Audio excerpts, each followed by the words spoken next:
당 쇄신을 이끌어야 할 국민의힘은 아직도 이렇다 할 구심점이 없이 겉도는 분위기로 비춰집니다. 당 비대위원장과 원내대표가 이 개혁 구상을 두고 충돌한 끝에 김용태 비대위는 이제 임기 연장 없이 막을 내리게 됐는데요. 앞으로 8월 전당대회까지 그냥 이런 분위기로 그냥 계속 가는 겁니까? 참 걱정스럽습니다. 걱정스럽고 대선 패배의 늪에서 벗어나질 못하고 허우적거리면서 또 막강한 여당을 상대로 지금 현안에 따라가기 급급해서 기본적으로 이 밑에 잠재되어 있는 부글부글 끓고 있는 민심에 부응하는 당의 모습을 만드는 데는 지금 아무것도 못하고 있는 형국입니다. 네. 걱정스럽다고 얘기하시는데 이런 상황 몰랐어요? 다 예상했던 일이잖아요. 구주류에서는 이러기를 바랐던 거잖아요. 김용태 그 비대위 완전히 소 닦보듯이 하고 송원석 원내대표가 띄운다는 혁신위는 김용태 비대위 힘 빼는 일이었고 결국은 뭐 탄핵 반대 당론 무효화나 뭐 후보 교체 뭐 당무감사 이런 거 다 사실상 무산됐잖아요. 국민의힘 의원 107명 중에 58명이 영남입니다. 이분들이 원했던 그림대로 가는 거예요. 이거를 타개할 수 있는 방법은요. 정말 김재섭이든 김용태든 당권에 도전할 수 있는 환경을 만들어주지 않는 이상은 국민의힘은 답이 안 나옵니다. 그 관련해서 그 오세훈 시장이 그 김재섭, 김용태, 이준석 의원하고 그때 권영진 의원도 같이 갔던 걸로 제가 아는데 식사 같이 한 적 있었죠. 그때 뭐 이런 얘기가 좀 나왔다면서요. 뭐 그렇게 심각하게까지는 하지 않고요. 그날은 이제 오세훈 시장이 젊은 김용태 의원 그리고 김재섭 의원 격려하는 자리에 갔더니 이준석 의원까지 같이 불렀더라고요. 불러서 자기들끼리는 굉장히 친해요. 친해서 또 앞으로 어떻게 갈 거냐라는 문제도 같이들 걱정하고 또 저 같은 경우는 이제 시간은 우리 젊은 초선 의원들 편에 있는 거다. 그러니까 너무 급하게는 생각하지 말고 차근차근 다짐해 가되 끈기 있게 가는 게 중요하다. 그런 얘기를 해줬습니다. 해주고. 근데 그 자리가 뭐 앞으로 나아갈 거에 대해서 뭐 결정하거나 그렇게 얘기하는 자리는 아니고 위로하고 격려하고 이게 중심이 된 자리였습니다. 근데 최근에요. 그 집단 지도 체제 얘기가 나오던데 그 배경은 뭡니까? 집단 지도 체제는 일부 그렇게 가야 되지 않느냐는 게 있어요. 왜냐하면은 지금 이제 김문수, 한동훈 이렇게 가면은 친윤, 친한 완전 정면 충돌이 되고 그리고 반탄, 찬탄 충돌이 되면은 우리 당은 망한다. 그럴 바에야 여러 명이 같이 이 경쟁하는 집단 지도 체제로 가는 게 낫지 않냐 이런 의견들이 일부 있습니다. 있는데 우리 당에서 가장 중요한 것은 혁신입니다. 근데 혁신이란 관점에서 놓고 보면은 혁신 지도부가 구성이 돼야 되는 거지 그냥 나눠먹기 지도부가 돼서는 안 되거든요. 과거에 우리 당도 여러 차례 집단 지도체 경험을 있었습니다만은 그때마다 무슨 비난을 들었냐 하면은 봉숭아 학당이다. 뭐 또 개파 간의 싸움 때문에 아무도 결정 못한다. 그 최악의 순간이 뭐냐 하면은 김무성 대표가 옥새 들고 나르샤라고 하는 것도 있었거든요. 그래서 반드시 뭐 집단 지도 체제로 가야 된다는 분위기가 전반적인 대세는 아닙니다. 집단 지도 체제 얘기가 나오는 건 사실인데 실제로 막상 당권을 생각하시는 분들 아무도 집단 지도 체제를 원하지 않습니다. 그분은 단일성 지도 체제를 원해요. 그리고 어차피 국민의힘 지도부는요.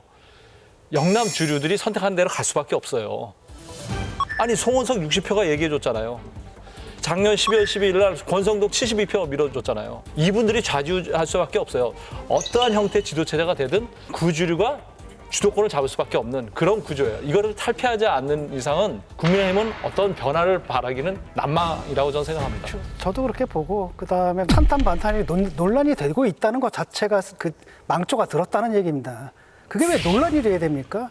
입증이 끝난 거 아니에요? 정치적으로 입증이 끝났으면 인정을 해야 되는데 그 사람들은 그걸 인정하게 되면 자기들 책임으로 돌아오거든요. 근데 그렇습니다. 문제는 뭐냐면 이게 그 사람들은 자기 이제 그 기득권을 내려놔야 되는 거잖아요. 이게 관념론적인 문제가 아닙니다. 내려놔야 되는 건 아마 알 겁니다. 근데 이게 물질적인 거거든요. 유물론적인 거라서 못 내려놓는 거죠. 권영진 의원님도 그 대구가 지역구잖아요. 그 초재선 의원 30명 중에 16분이 김용태 비대위원장 임기연장 하자고 서명을 했어요. 권영진 의원이 주도하셨습니다. 주도만 하셨지 관철 못 시켰어요. 왜 그랬어요? 영남 의원들이 주류가 다 반대하거든요. 권영진 의원도 그걸 관철을 못 시켰잖아요. 한나라당 시절에 미래연대 때 그 기백이 다 어디 갔습니까? 그런 걸 강하게 밀어붙일 수 있는 추동력을 가진 분이 한 분도 없어요. 김용태, 김재선 뭘 할 수 있어요? 밀어주질 않는데요. 지금 말씀 들어보면은 우리 고령진 의원님은 이제 그 영남권에서 그래도 개혁을 해야 된다는 그쪽 파인데 동조하는 의원들이 없습니까? 있습니다. 왕따 실 것 같은데. 아니요. 지금 저랑 예를 들면은 비대형태 혁신안을 지지하고 힘을 실어줘야 된다라고 했던 사람들 다수도 영남 의원들이에요. 그런데 우리가 아직은 비세죠. 또 만약에 여기서 그 싸움에서 개혁하고 혁신하는 쪽이 지잖아요. 그럼 그 당은 이제 희망이 없는 거잖아요. 그러면 사실은 뭐 개혁신당이라든지 보수 유권자들이 다른 선택을 할 수 있게끔 그 기회를 열어줘야 된다고 봐요. 우리 당이 여러 번 위기가 있었어요. 그러니까 이보다 훨씬 더 어려운 데 있었어요. 2002년도 대통령 선거 지고 차떼기 당으로 몰려가지고 그때는 당사하고 그리고 천안용선 다 헌납하고 그리고 천막 당사로부터 했거든요. 그리고 또 2011년도에 서울시장 보궐선거 지고 디도스 사건으로 몰려서 2012년 총선 대선 못 치른다 할 때 극복할 수 있었던 건 당내에 개혁 추진 세력이 있었어요. 2002년도는 미래연대라는 세력, 그리고 2011년도에는 민본 21, 제가 공교롭게도 미래연대 회원이기도 했고 또 민본 21의 멤버이기도 했습니다만 또 그때는 혁신의 리더가 있어요. 그때 혁신의 리더가 두 번 돼줬던 사람은 박근혜 전 대통령이었어요.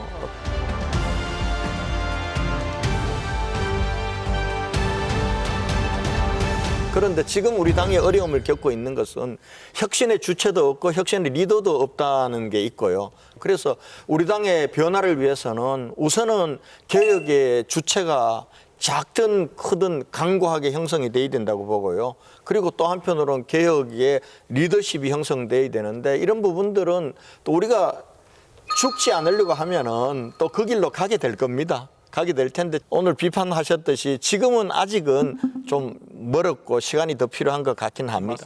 국민의힘 얘기라서 그냥 쭉 말씀 듣고만 있었는데 민주당으로 하여금 긴장하게 있었던 기억들을 생각을 해보세요. 이준석이 당대표가 될 때요. 민주당 바짝 졸았습니다. 저거 어떡하지? 이쪽으로 밀려오는구나 이제 이렇게 생각을 했던 거죠. 그리고 결과적으로는 좀 엉뚱한 일이 돼버렸습니다만 이기기 위해서 자신들의 전직 대통령 2명을 감옥에 보냈던 문재인 정부의 검찰총장 출신의 윤석열 씨를 이렇게 영입해서 세우려고 할 때도 이기고 싶어하는 저 간절함이 모든 걸 바꾸는구나. 야, 대단하다. 이렇게 민주당으로 하여금 공포심을 갖게 했었거든요. 국민의힘이 달라지고 야당이 분발해야 여당도 긴장하고 대한민국 국민들이 행복합니다. 둘이 경쟁체계가 만들어져요. 그런 의미에서 좀 기대해 볼게요.